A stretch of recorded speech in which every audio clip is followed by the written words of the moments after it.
हाय, मैं विकास सिंह तोमर आप सभी का स्वागत करता हूं आज के सेशन में, जो कि एग्जाम के लिए काफ़ी इंपॉर्टेंट होने वाला है। तो साथियों, सेशन को लास्ट तक जरूर देखिएगा।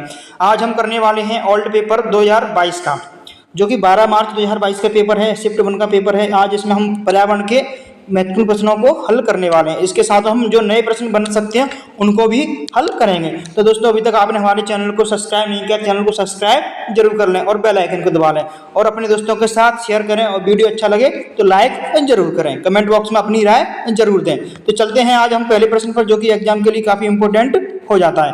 तो प्रश्न नंबर 61 से लेकर के 90 तक हम सॉल्व करने वाले हैं। कुल 30 प्रश्नों को हल करेंगे, जो कि एग्जाम के लिए काफ़ी महत्वपूर्ण हो जाते हैं। उन विधियों का उपयोग जिनमें शिक्षार्थी स्वयं की पहल और प्रयास शामिल है, उदाहरण है। इस किस चीज़ का उदाहरण है, जल्दी से बताइएगा।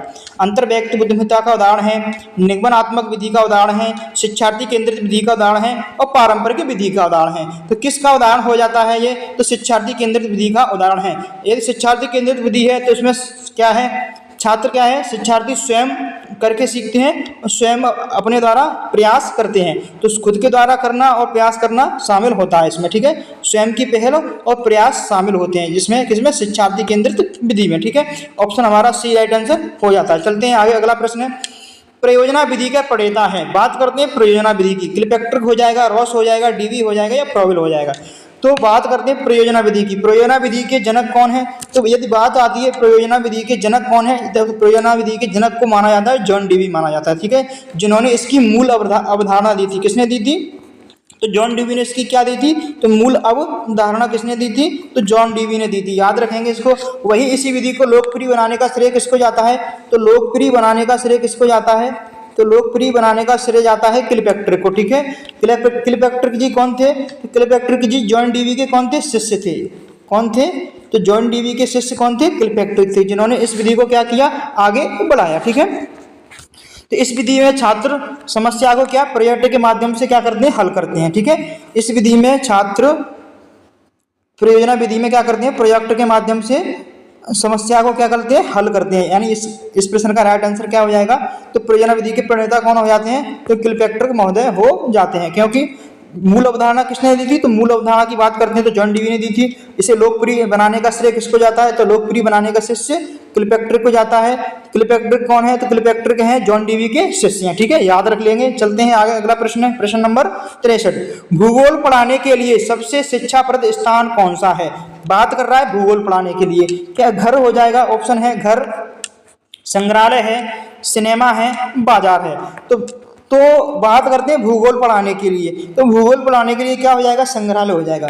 तो संग्रहालय में क्या क्या होता है? बात करते हैं संग्रहालय। संग्रहालय एक ऐसी जगह है जहाँ सांस्कृतिक,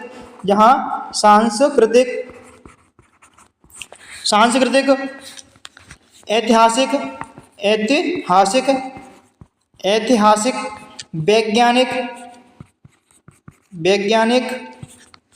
वैज्ञानिक या कलात्मक महत्व की वस्तुओं को रखा जाता है, या कलात्मक महत्व की वस्तुओं को रखा जाता है और प्रदर्शित भी किया जाता है। उसे क्या बोलते हैं? हम संग्रहालय बोलते हैं। तो सांस्कृतिक, ऐतिहासिक, वैज्ञानिक और कलात्मक वस्तुओं को यहाँ रखा जाता है, जिसे क्या बोलते हैं? संग्रहालय बोलते हैं। जहाँ पर क्या है, पढ़ने का एक बहुत ही अच्छा स्थान हो जाता है, यहाँ पर हम सीख सकते हैं, ठीक है। चलते आगे, अगला प्रश्न है प्रश्न नंबर 64।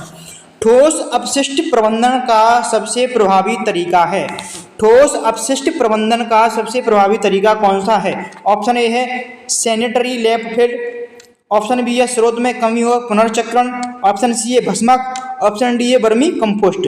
तो जल्दी से बताइए, इस प्रश्न का राइट आंसर हो जाएगा। देखो, ठोस अपशिष्ट प्रबंधन बात कर रहा है प्रबंधन यानी रोकथाम की। तो प्रभावी तरीका कौन सा हो जाता है?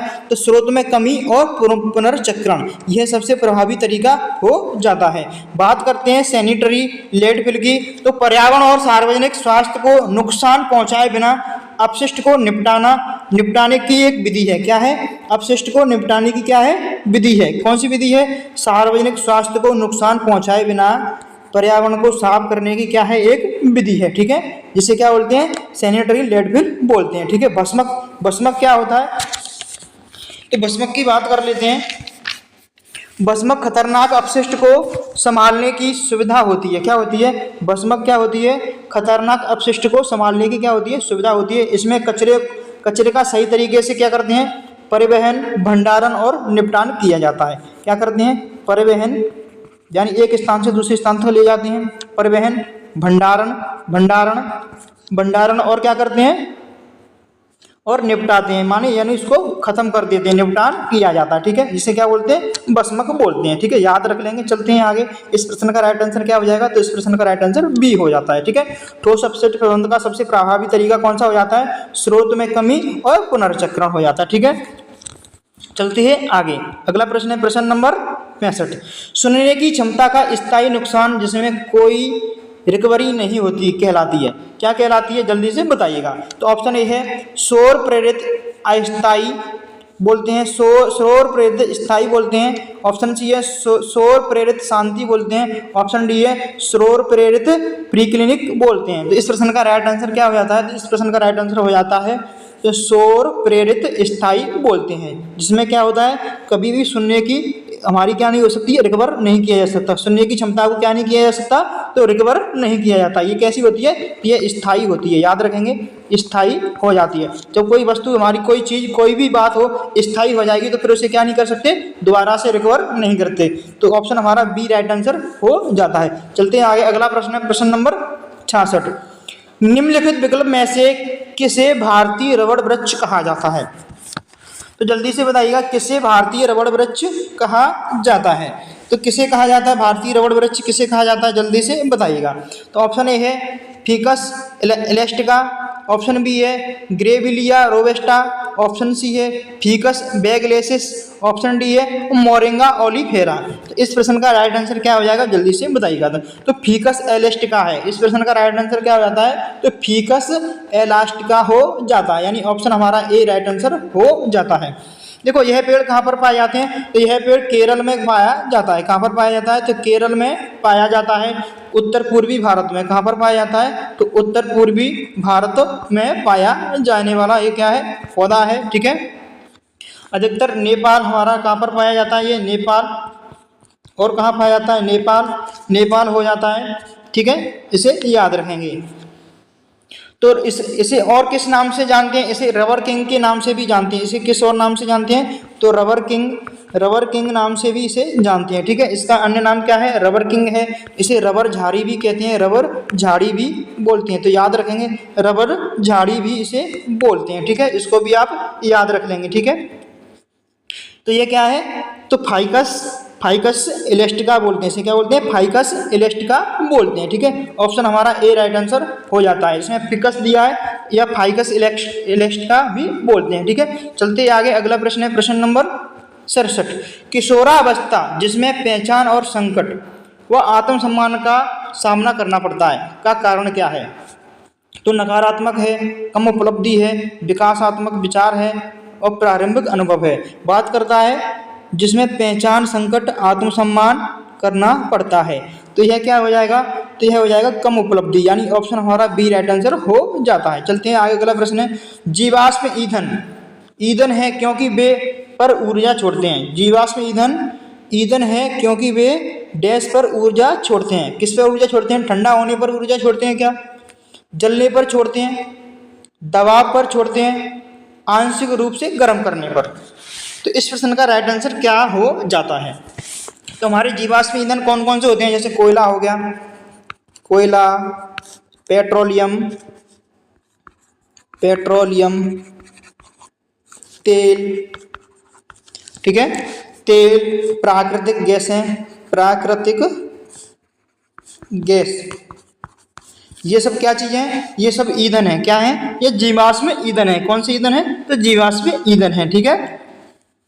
तो इनके जलने से क्या क्या होता है, तो इनके जलने से क्या होगा, जल्दी से बताइएगा। तो इनके जलने से ऊर्जा छोड़ते हैं, ये क्या छोड़ते हैं, तो इनके जलने से क्या होगा, ऊर्जा छोड़ते हैं। तो यानी जीवाश्म ईंधन क्योंकि वे जलने पर क्या छोड़ते हैं, ऊर्जा छोड़ते हैं, यानी बी हमारा ऑप्शन राइट आंसर हो जाता है। चलते हैं आगे, अगला प्रश्न है निम्नलिखित में से किस विधि में घास उगाई जाती है, किस विधि में घास उगाई जाती है, जिसका उपयोग वर्षा जल को रोककर, यानी वर्षा के जल को रोककर मिट्टी के कणों को बांधकर मिट्टी की संरचना में सुधार करके मिट्टी कटाव को रोकने के लिए किया जाता है। जैसे खेतों पे बाढ़ क्या बनाते हैं, जैसे बाढ़ बना देते हैं, क्या बना लेते हैं, मेड़बंदी करते हैं, इसके ऊपर क्या घास उगाई जाती है, क्या उगाई जाती है, घास उगाई जाती है, जिससे क्या है वर्षा के समय में जब पानी इसके ऊपर से होकर निकलता है तो मिट्टी कटती नहीं है, क्योंकि जो घास की जड़ें होती हैं जो मिट्टी में धंस जाती हैं और मिट्टी को अच्छे तरह से क्या कर लेती हैं, जकड़ लेती हैं, यानी पकड़ बना लेती हैं।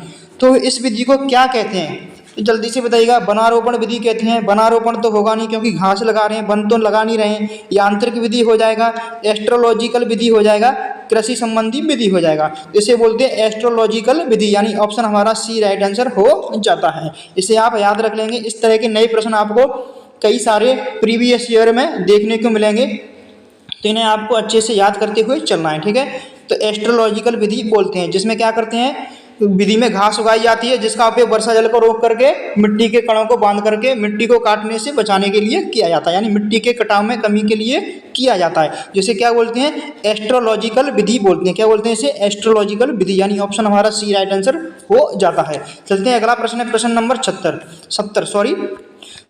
तो आर्यभट्ट उपग्रह का प्रक्षेपण किस वर्ष हुआ था? काफी अच्छा प्रश्न है, अंतरिक्ष विज्ञान से पूछा गया प्रश्न है, जल्दी से बताइएगा। तो 1970 में हुआ था, 1973 में हुआ था, 1975 में हुआ था, 1978 में हुआ था। जल्दी से बताइएगा इस प्रश्न का राइट आंसर क्या हो जाता है। तो बात करते हैं आर्यभट्ट की। तो आर्यभट्ट को कब भेजा गया था? तो 19 अप्रैल 1975 को भेजा गया था। कब भेजा गया था? तो 19 अप्रैल 1975 को भेजा गया था, ठीक है।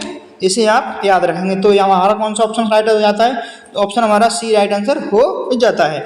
तो भारत में डिजाइन किया गया निर्मित भारत का पहला उपग्रह था ये कौन? आर्यभट्ट। आर्यभट्ट है जो भारत में डिजाइन किया गया और भारत में इसका निर्माण किया गया, ये पहला निर्मित उपग्रह था कौन सा? आर्यभट्ट, जिसे सोवियत कॉस्मोस 3 कब? 19 अप्रैल 1975 को, कब? 19 अप्रैल 1975 को सोवियत कॉस्मोस 3 रॉकेट के द्वारा लॉन्च किया गया था, ठीक है। तो किसके द्वारा लॉन्च किया गया था इसे? कॉस्मोस, याद रख लेंगे इसे। रॉकेट का नाम क्या था? तो कॉस्मोस 3M के द्वारा इसे लॉन्च किया गया था, ठीक है, याद रख लेंगे अच्छे से। चलते हैं आगे, अगला प्रश्न है प्रश्न नंबर 71। नासा का छोटा रोबोटिक हेलीकॉप्टर इंजेन्यूटी किस पर काम कर रहा है? तो किस पर काम कर रहा है बताइएगा। शुक्र पर काम कर रहा है, मंगल पर काम कर रहा है, शनि पर कर रहा है या बृहस्पति पर कर रहा है? तो इस प्रश्न का राइट आंसर क्या हो जाता है? तो मंगल पर ग्रह पर कार्य कर रहा है। किस ग्रह पर कार्य कर रहा है? तो मंगल ग्रह पर कार्य कर रहा है, याद रखेंगे इसे। ऑप्शन हमारा बी राइट आंसर हो जाता है। नासा का छोटा रोबोटिक हेलीकॉप्टर किस पर काम कर रहा है? तो मंगल ग्रह पर काम कर रहा है। और अगला प्रश्न है प्रश्न नंबर 72। कुइपर बेल्ट है। कुइपर बेल्ट क्या है? नेपच्यून के बाद है क्या? नेपच्यून के बाद आता है, पृथ्वी और मंगल के बीच में आता है क्यूपर। क्यूपर बेल्ट क्या है? तो क्यूपर बेल्ट क्या है? नेपच्यून के बाद आता है क्या, या पृथ्वी और मंगल के बीच में आता है, शनि और बृहस्पति के बीच में आता है क्या? शनि और बृहस्पति के बीच में आता है क्या? ये शनि और उसके चंद्रमा के बीच में आता है। शनि और उसके चंद्रमा के बीच में आता है क्या? तो जल्दी से बताइएगा कुइपर बेल्ट क्या है? तो कुइपर बेल्ट क्या है? नेपच्यून के बाद आता है। किसके बाद आता है? तो नेपच्यून के बाद आता है, यानी ऑप्शन हमारा ए राइट आंसर हो जाता है। किसके बाद आता है? तो नेपच्यून के बाद आता है। इसे आप याद रख लेंगे, ठीक है। चलते हैं अगला प्रश्न है प्रश्न नंबर 73। भारत का पहला ठोस रॉकेट प्रणोदक संयंत्र है। ठोस रॉकेट प्रणोदक संयंत्र है, तो जल्दी से बताइएगा कौन सा हो जाएगा। ऑप्शन ए है विक्रम साराभाई अंतरिक्ष केंद्र, विक्रम साराभाई स्पेस सेंटर हो जाएगा क्या? गुरुत्वाकर्षण अंतरिक्ष केंद्र हो जाएगा, ग्रेविटी स्पेस सेंटर हो जाता है क्या? धीरूभाई प्रौद्योगिकी अंतरिक्ष केंद्र हो जाएगा, Dhirubhai technology and space centre हो जाता है क्या? या भारतीय अंतरिक्ष केंद्र है, या इंडियन स्पेस सेंटर हो जाता है? तो बात करते हैं पहला ठोस रॉकेट प्रणोदक। तो पहला ठोस रॉकेट प्रणोदक क्या है? तो विक्रम साराभाई अंतरिक्ष केंद्र, यानी ऑप्शन हमारा ए राइट आंसर हो जाता है। कौन सा हो जाता है? विक्रम साराभाई अंतरिक्ष केंद्र हो जाता है। चलते हैं आगे, अगला प्रश्न है प्रश्न नंबर 74। निम्नलिखित में से कौन सा अंतरिक्ष मलबा समन दिशा निर्देशन है? तो कौन सा है जल्दी से बताइएगा। ग्रह पथ में धूमकेतु के टकराने की संभावना को सीमित करना है।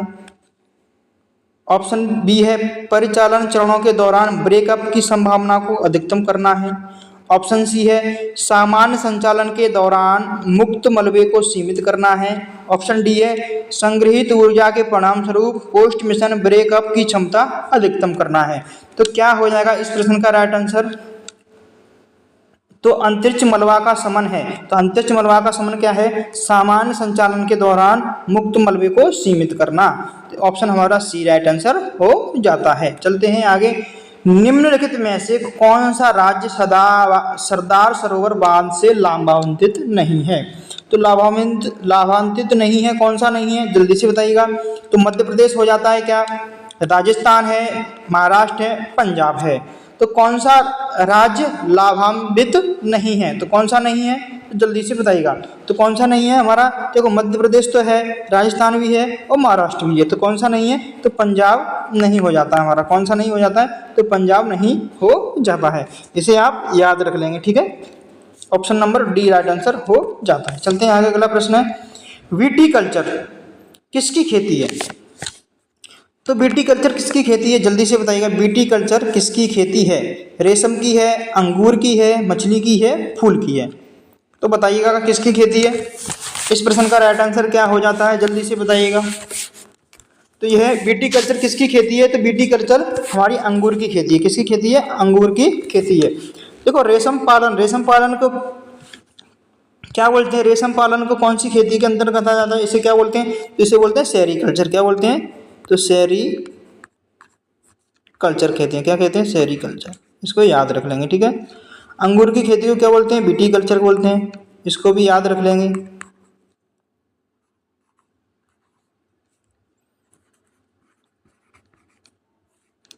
मछली पालन को क्या कहते हैं? तो मछली पालन को कहते हैं पीसी कल्चर बोलते हैं। क्या बोलते हैं? तो पीसी कल्चर। और फूलों की खेती को क्या बोलते हैं जल्दी से बताइएगा। इसे बोलते हैं फ्लोरिकल्चर। क्या बोलते हैं? फ्लोरिकल्चर।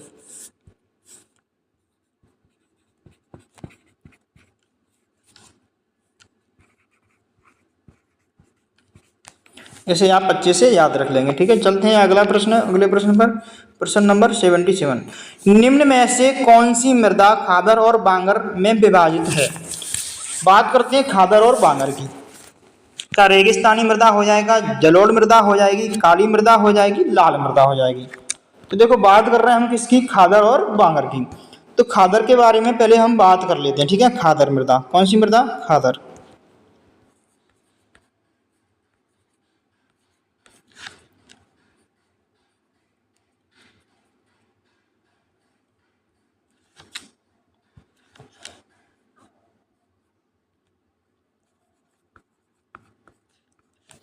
तो खादर मिट्टी का निर्माण नदी के किनारे के बाद के मैदान में होता है। कहाँ होता है? तो खादर मिट्टी का जो निर्माण होता है तो नदी के किनारे के बाद के मैदान में होता है। नदी के पानी में आने वाले महीन पत्थर के कणों से मिलकर के बनती है। किससे बनती है? जो नदी का जो पानी होता है उसमें जो पत्थर यानी पत्थर के जो कण आते हैं उससे मिलकर के बनती है। किसका निर्माण होता है? तो खादर मृदा का निर्माण होता है। इस प्रकार नई मृदा खादर मिट्टी कहलाती है। इस प्रकार क्या जो नई मृदा बनती है, जो नई मिट्टी का निर्माण होता है, किसका होता है? तो नई मिट्टी का जो निर्माण होता है उससे कौन सी मृदा बनती है? तो खादर मृदा बनती है। याद रखेंगे। तो नई मृदा को जलोढ़ मिट्टी कहा जाता है। जो नई मृदा बनती है उसे क्या बोलते हैं? जलोढ़ मिट्टी कहते हैं। क्या बोलते हैं? तो जलोढ़ मिट्टी बोलते हैं। क्या बोलते हैं? जलोढ़ मिट्टी कहते हैं। क्या कहते हैं? तो जलोढ़ मिट्टी बोलते हैं, ठीक है। याद रखेंगे। देखो खादर मिट्टी का निर्माण कैसे होता है? नदी के किनारे के बाद के मैदान में होता है। नदी के पानी में आने वाले महीन पत्थर कणों से मिलकर के बनती है। इस प्रकार नई जो मिट्टी का निर्माण होता है उसे जलोढ़ मिट्टी कहा जाता है। खादर मिट्टी रेतीली और दोमट मिट्टी से बनी होती है। खादर मिट्टी कैसी बनी होती है? रेतीली और दोमट मिट्टी से बनी होती है। किससे? दोमट मिट्टी से मिलकर के बनी होती है, ठीक है। जिसे क्या बोलते हैं? जलोढ़ मृदा कहते हैं, ठीक है। खादर और बांगर मिट्टी में क्या विभाजित करती है? तो जलोढ़ मृदा में विभाजित करती है। इसको आप याद रखेंगे, ठीक है। ऑप्शन हमारा बी राइट आंसर हो जाता है। देखो बागर मिट्टी का निर्माण कैसे होता है? बागर क्या है? जो पुरानी जलोढ़ मिट्टी होती है ना, जो पुरानी जलोढ़ मिट्टी से बनती है।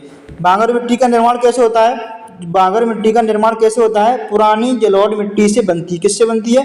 पुरानी जलोढ़ मिट्टी से बनती है। बागर मिट्टी नदी से दूर और ऊंचाई वाले स्थान पर पाई जाती है।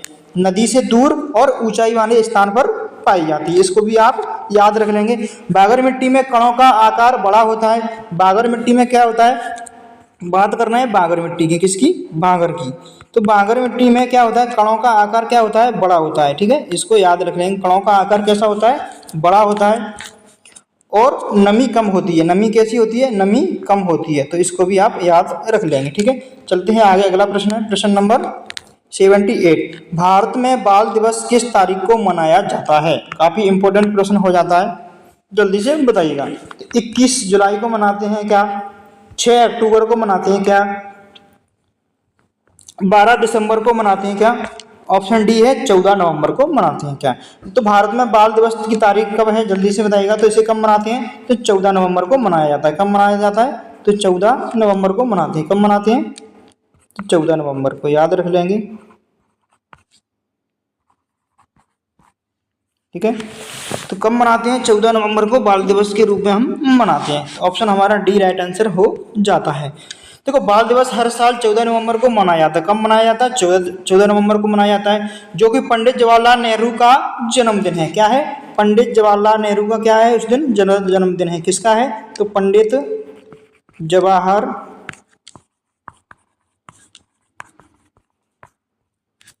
तो पंडित जवाहरलाल नेहरू का क्या है? जन्मदिन के रूप में मनाते हैं। क्या मनाते हैं? 14 नवंबर को हम मनाते हैं। ठीक है, पंडित नेहरू को बच्चों से बहुत क्या था? लगाव था। बच्चे उन्हें चाचा नेहरू के नाम से भी बुलाते थे। क्या नाम बुलाते थे? तो चाचा नेहरू के नाम से भी बुलाते थे। ठीक है, याद रख लेंगे इस बात को भी। ठीक है, तो भारत के प्रथम प्रधानमंत्री कौन है? तो भारत के प्रथम प्रधानमंत्री के रूप में किसे जाना जाता है? तो भारत के प्रथम प्रधानमंत्री के रूप में जाना जाता है पंडित जवाहरलाल नेहरू को जाना जाता है। ठीक है, जिनका जन्मदिन कब मनाते हैं? 14 नवंबर को मनाते हैं। इनका जन्म कब हुआ था?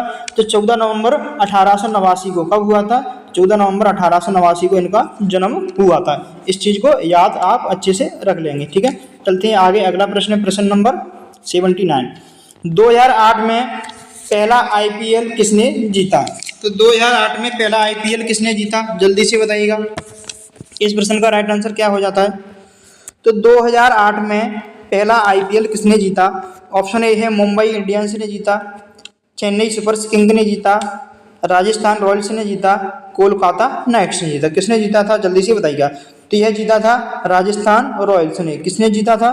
तो 2008 में किसने जीता था? राजस्थान रॉयल्स ने जीता था। और किसको हरा करके जीता था? तो यह जीता था चेन्नई सुपर किंग्स को हराकर। किसको? तो चेन्नई सुपर किंग को हरा करके जीत किसने हासिल की थी? तो जीत की थी राजस्थान रॉयल्स ने। हारा कौन था? तो हारी कौन थी टीम? तो हारी थी चेन्नई सुपर किंग्स। ठीक है, कब? 2008 में। कब हारी थी? तो 2008 में। ठीक है, याद रख लेंगे। बात करते हैं 2024 की। कब की बात करते हैं? तो 2024 की बात करते हैं।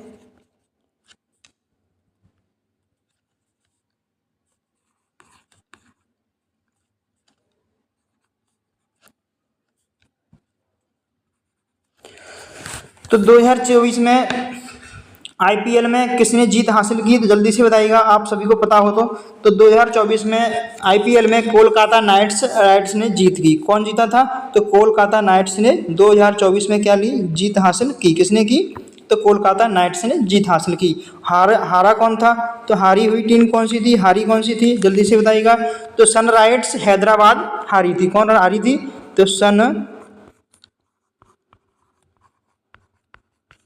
सनराइजर्स हैदराबाद, जिसको हरा करके कौन जीता था? कोलकाता नाइट्स ने जीत हासिल की। ठीक है,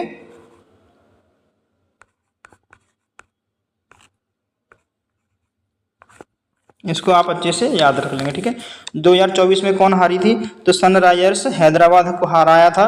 और जीता कौन था? तो कोलकाता नाइट्स जीत हासिल की थी। इसने जीत हासिल की थी, इसको भी आप याद रख लेंगे। ठीक है, जीत हासिल की। चलते हैं आगे। अगला प्रश्न है प्रश्न नंबर 80। शैक्षणिक भ्रमण निम्नलिखित में से किस प्रकार से बच्चों के विकास में सहायता करते हैं? तो ऑप्शन ए है सुदृढ़ीकरण और सामाजिकरण में, ऑप्शन बी है केवल मजे करने में,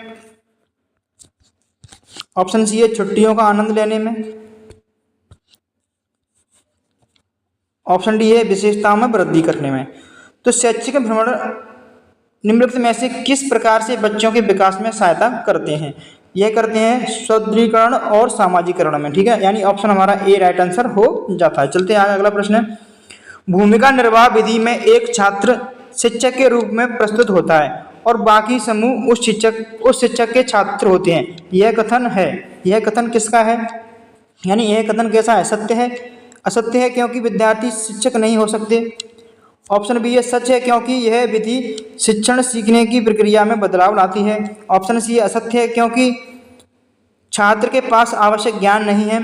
ऑप्शन डी है असत्य है क्योंकि विद्यार्थी किसी शिक्षार्थी का पालन नहीं करेंगे। तो इस प्रश्न का राइट आंसर क्या हो जाता है, जल्दी से बताइएगा। तो भूमिका निर्वाह विधि में एक छात्र क्या है? छात्र शिक्षक के रूप में प्रस्तुत होता है। छात्र को क्या है? छात्र को शिक्षक के रूप में प्रस्तुत किया जाता है। छात्र को क्या बना दिया जाता है? तो शिक्षक के रूप में उसे प्रस्तुत किया जाता है, ठीक है। तो यह क्या है? यह सच है क्योंकि यह विधि शिक्षण सीखने की प्रक्रिया में बदलाव लाती है। क्या लाती है? बदलाव लाती है, जिससे बच्चों को क्या है? मोटिवेशनल मिलता है और जिससे बच्चा क्या है? अच्छे से सीखते हैं, ठीक है। तो ये ऑप्शन हमारा कौन सा? बी राइट आंसर हो जाएगा। चलते हैं आगे, अगला प्रश्न है, एक परियोजना में की गई गतिविधियां कम होनी चाहिए। यह कथन परियोजना पद्धति के किस मूल सिद्धांत की ओर इशारा करता है? तो उद्देश्य की ओर इशारा करता है, स्वतंत्रता की ओर इशारा करता है, उपयोगिता की ओर इशारा करता है, गतिविधि की ओर इशारा करता है। तो इस प्रश्न का राइट आंसर क्या हो जाता है? तो ऑप्शन हमारा सी राइट आंसर हो जाता है। तो उपयोगिता की ओर क्या करता है? इशारा करता है। तो दोस्तों अभी तक आपने मैंने पाँच मार्च शिफ्ट 1 शिफ्ट 2 दोनों करवा रखे हैं सेट। 6 मार्च, 7 मार्च, 8 मार्च, 9 मार्च और 10 मार्च, 11, 12 मार्च का तो आज मैं करवा ही रहा हूँ। 11 मार्च तक मैंने शिफ्ट 1 और शिफ्ट 2 के सभी सेटों को करवा रखा है। आपने अभी तक उन्हें नहीं देखा है तो प्ले लिस्ट में जा करके उन्हें भी देख लीजिएगा, जो कि आपके लिए एग्जाम की दृष्टि से काफ़ी इंपॉर्टेंट हो जाते हैं। तो इस प्रश्न का राइट आंसर क्या हो जाता है? इस प्रश्न का राइट आंसर सी ऑप्शन हो जाता है। चलते हैं आगे, अगला प्रश्न है, निम्नलिखित में से कौन से रचनात्मक अभिव्यक्तियों के रूप में है? बात करता है रचनात्मक अभिव्यक्ति के रूप में है, लिखना है, संगीत है, कठपुतलियां हैं। तो इस प्रश्न का राइट आंसर क्या हो जाएगा? तो लिखना भी हो जाता है, संगीत भी हो जाता है, कठपुतलियां, यानी 1, 2, 3, यानी डी ऑप्शन हमारा राइट आंसर हो जाता है। अभिव्यक्ति की बात कर रहा है तो अभिव्यक्ति के रूप में 1, 2, 3 तीनों हो जाते हैं। चलते हैं आगे, अगला प्रश्न, प्रश्न नंबर 84, एक परियोजना के लिए मार्गदर्शन प्रदान करते समय शिक्षक की भूमिका हो जाती है। तो शिक्षक की भूमिका क्या हो जाती है? दोस्त की हो जाती है, दोस्त की हो जाती है, संसाधक की हो जाती है, प्रशासक की हो जाती है, प्रतियोगिता की। तो क्या हो जाती है? तो दोस्त की भूमिका तो नहीं होती है, संसाधक की हो जाती है। किसकी हो जाती है? संसाधक की हो जाती है, यानी ऑप्शन हमारा बी राइट आंसर हो जाता है। चलते हैं अगला प्रश्न है, अधिगम हेतु भ्रमण में यह महत्वपूर्ण है कि शैक्षिक भाग पर अधिक जोर दिया जाए, वातावरण को औपचारिक रूप रखा जाए, सही कोड चुनें। केवल 1 है, केवल 2 है, केवल 1 और 2 है, ना तो 1 है ना तो 2 है।